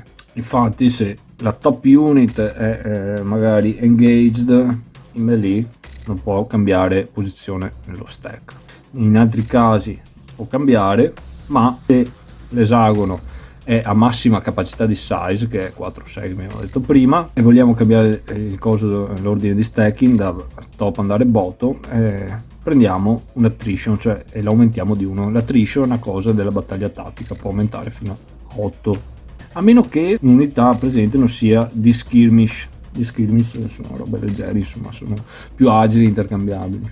Fase attivazione: si attiva sempre chi ha il valore strategico più basso, il leader col valore strategico più basso, non importa battle commander, vecchia fazione eccetera, il più basso parte, quindi dal più basso al più alto uno schieramento potrebbe fare anche più attivazioni consecutive, ma se c'è un leader che non è ancora usato, non è ancora agito con un valore strategico più alto, uno schieramento può annunciare un opportunity activation. Se più fazioni annunciano l'opportunity activation con lo stesso valore di rating, lo statistical rating, si tira un dado per verificare chi va prima. Anche senza fare l'annuncio di attivazione di opportunità, se due fazioni hanno lo stesso valore strategico, si tira un dado e si va avanti ad attivare in questo ordine qua, con questa precedenza. Quando un leader ha finito l'attivazione, si gira dall'altra parte che diventa expanded, è speso, insomma, a fine turno poi tornerà unused.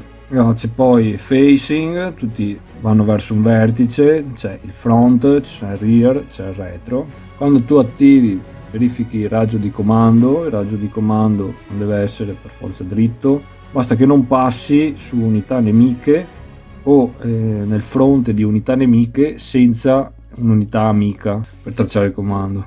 I leader muovono con altre unità, chiaramente. Qualora un nemico muove dentro una casella con un leader che è da solo, questo viene ucciso. Quando tu attivi un leader, praticamente puoi fare un numero di ordini equivalenti al tuo strategic rating al massimo, cioè puoi farne anche nessuno, però fino a quello. Il tipo è: puoi dare ordini a unità singola, a una stack oppure a una linea. La linea sono unità adiacenti, stesso tipo, possono essere anche stack, comunque non devono essere né engaged, né rallied, né rooted, poi vedremo magari meglio, però comunque hanno 6 linee insomma sopra questo tipo. Il fatto è che puoi fare o line order o stack e unit order, non entrambi. I line order ne puoi fare al massimo 2 se sei il battle commander, altrimenti ne puoi fare uno solo. Stack e unit order invece ne puoi fare fino al tuo strategic rating, tipo Alessandro a 5, cioè. Però se scegli line order ne puoi fare massimo 2 perché è il battle commander. La line activation, che è quello potente perché permette di muovere, fare robe, cioè le unità non devono neanche muoversi tutte assieme, possono andare di qua e di là. Comunque è automatico se è nella prima battle phase, ok? Altrimenti bisogna tirare e vedere cosa succede. No, tu attivi una stack invece, fai cose solo con quella stack, mentre quando fai un unit order, che è un ordine a singola unità, la puoi attivare per fare cose, muoverti, ingaggiare, o se no la puoi fare riorganizzare, cioè se ha dell'attrition sopra la riduci di 2. Se però questa roba qua non la puoi fare se l'unità è rooted, engaged o rally, ok? Quindi magari questi vari stati. Engaged è sempre quando sei locked in corpo a corpo, quindi non puoi fare tante robe, sei vincolato, no. L'importante è che lo puoi fare una volta per leader activation, non puoi fare più reorganize su una unit con lo stesso leader. Invece il rally serve per recuperare le unità che erano rooted. Lui magari va in rooted perché aveva subito abbastanza attrition, che è importante, qua diventa importante il morale, i valori di morale. Vai a tirare, se il modified result è più basso del tuo morale, da rooted diventi rallied e l'attrition la metti a 2, va a 2 attrition, ok? Però intanto non è più rooted. Questo è bene o male il concetto di cosa e quanto puoi fare, e vai avanti a attivare tutti i leader finché tutti i leader non sono spesi, insomma. Ogni unità, allora, quando ti muovi un tot di movement point, per esempio i falangiti, gli spaspisti o pliti hanno 3, light infantry ne ha 4, skirmish a 5, cavalleria 6, un leader da solo ne ha 8. Se ci sono certi tipi di terreno, quando entri magari devi attraversare un fiume eccetera, vai su di attrition, anche qua è tutta una tabella di movimenti da andare a verificare.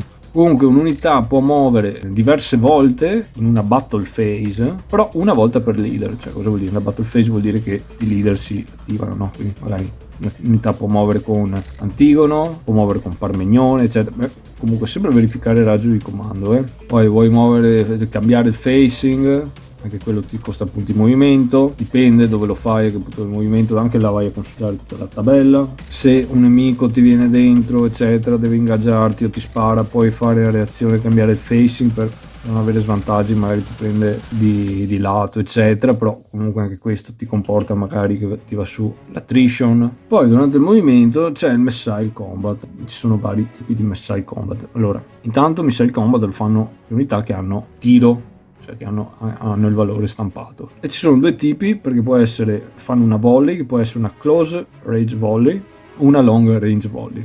Questo determina solo il tipo di fuoco che fanno, ma non il raggio è sempre un hex. A differenza magari la long range volley la fai nel reaction fire. Se un'unità può fare solo close range volley, non fa reaction fire. Reaction fire è quando un nemico ti viene sulla hex in fronte. Oltre all'action fire c'è anche il range fire, cioè tu ti muovi, vai a sparare attivamente. In quel caso anche il nemico ti può fare missile fire. Altri casi dove puoi ricevere missile fire, come sempre reazioni, quando fai pullback, quando ti ingaggi, quando disingaggi. Insomma, ci sono varie situazioni da gestire, ok, con varie anche priorità cui puoi fare fuoco. Fuoco lo fai sempre nelle front X, a parte gli skirmisher, i chariots, gli elephants, che fanno anche le flank axes. Poi alcune unità, magari quelli che hanno javelins, eccetera, possono fare missile fire solo se sono la top axis.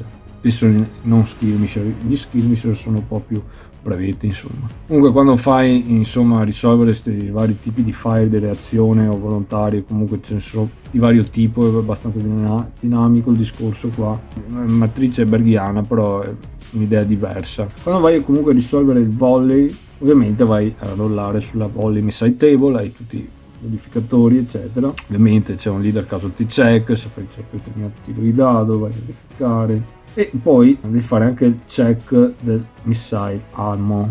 È importante, se l'attrition che prendi è uguale o superiore al morale, devi fare flee, ok? Comunque dopo che hai fatto fire potresti, bisogna sempre tirare per vedere anche a seconda della tua arma, se hai archery, javelins, eccetera, potresti andare missile low. A missile low poi potresti andare anche a no missile. Questo marker qua lo puoi rimuovere alla fine della battle phase se non sei engaged, se non sei rooted, se non sei rallied, se non hai particolari problemi, se non sei vicino a un nemico nella sua front X, e se sei almeno a 2 axis da un'unità amica. Allora hai la tranquillità un attimo per andare a procacciare altre munizioni.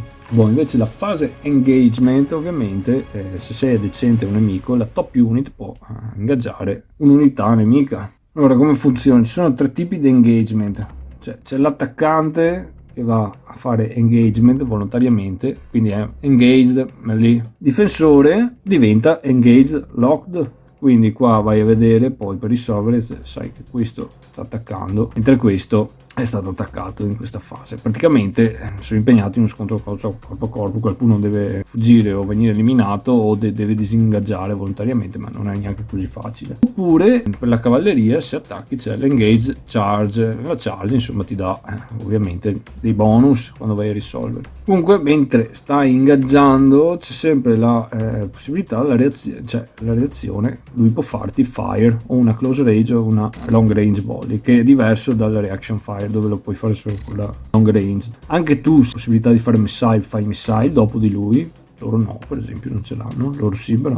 Comunque sempre prima mentre stai ingaggiando c'è anche l'opzione di fare dal nemico, lui può fare pullback, cioè cerca di andare indietro, rimanere invischiato nel corpo a corpo. Ovviamente non lo può fare se è preso male, cioè se è rally, rooted, insomma se ha problemi, e ovviamente deve correre più veloce di te, cioè nel senso deve avere più punti movimento, movement allowance di te, o se è uno skirmish, un'unità leggera, uno skirmisher, può anche equiparare la tua, insomma. Ma se lui sta andando via, ecco, io sto ingaggiando, ho io la possibilità di fargli un missile combat, ok?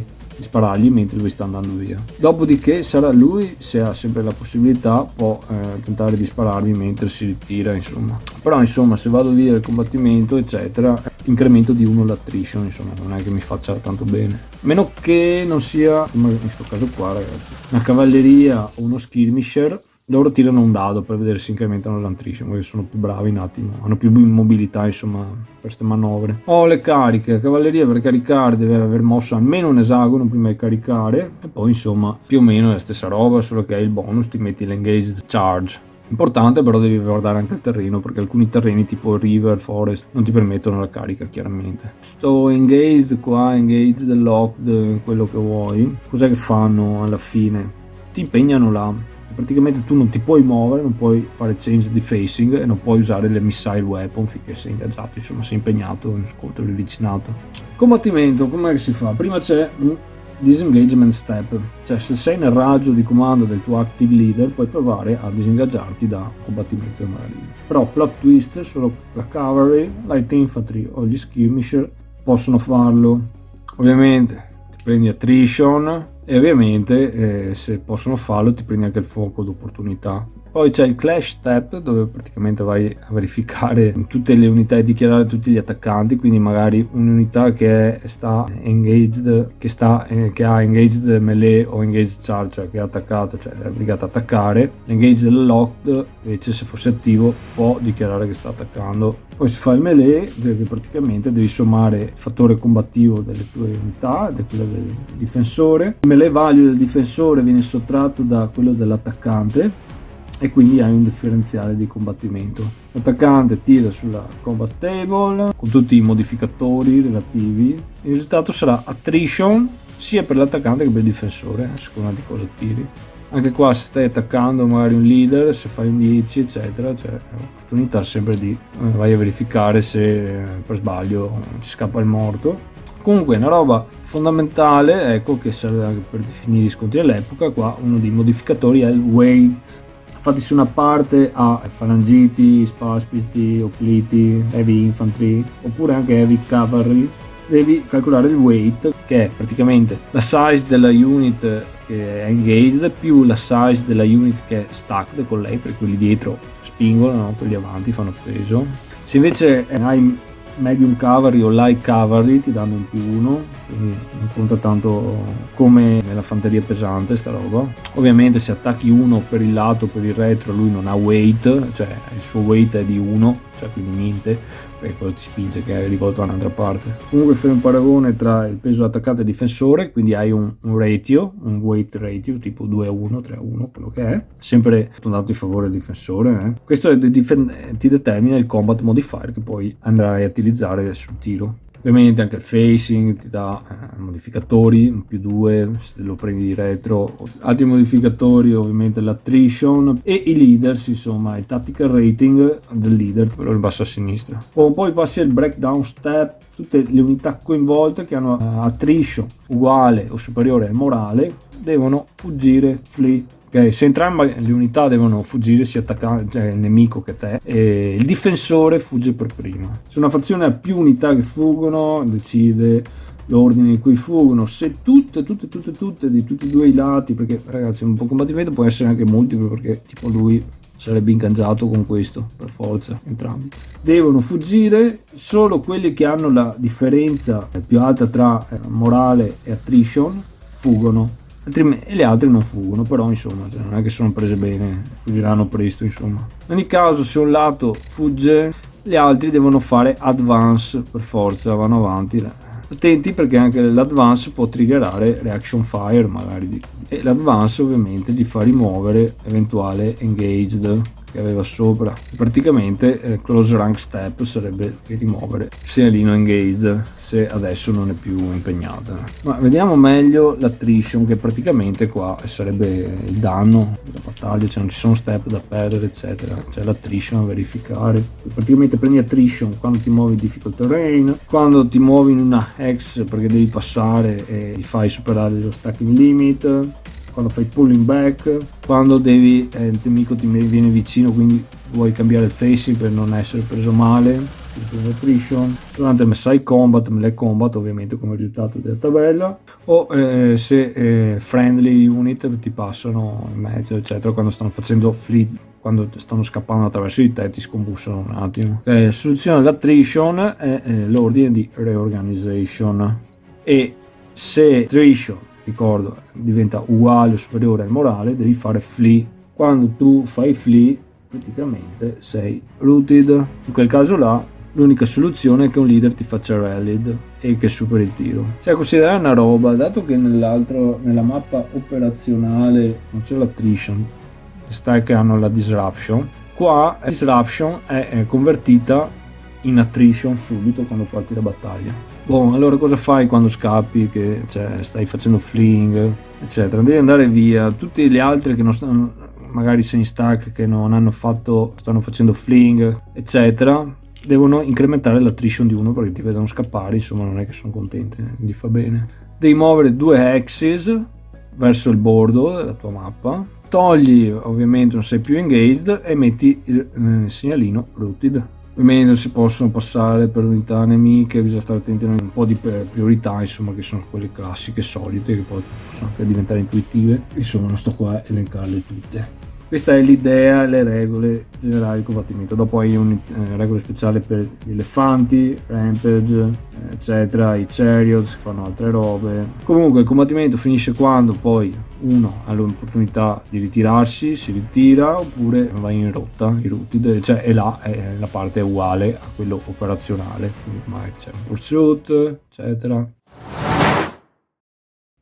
Detto questo ragazzi, io non ho più un cavolo da dire, non abbiamo neanche fatto un playthrough perché sarebbe stato difficile farlo, sia come dimensioni, sia come tutte le cose devi andare a vedere di continuo, e anche il ragionamento che devi farci mentre giochi. Vedi poco in un tempo ragionevole, vedi veramente poco, perché anche qua ci sono stato un mese solo con uno scenario e io sento veramente, ho appena attaccato la scorza di sto gioco qua c'è tanto, c'è veramente tanto, ma è tutta roba bella anche da seguire. Le mie critiche sono solo appuntabili a quello che ho già detto, nel senso, un playrate così fammelo, è una piccolezza, insomma una sciocchezza, però comodo, sarebbe stato apprezzato. Altra roba, mi sarebbe piaciuto i counter più grossi. I counter secondo me non sono di gran qualità, sono bellissime anche le silhouette eccetera, a me piacciono perché sono proprio ben definiti, ben disegnati. Non mi sto riferendo a quello, sto riferendo allo spessore. Mi sarebbero piaciuti più spessi, e anche i tagli si sfilettano, non sono da questa tacca di prezzo, ecco.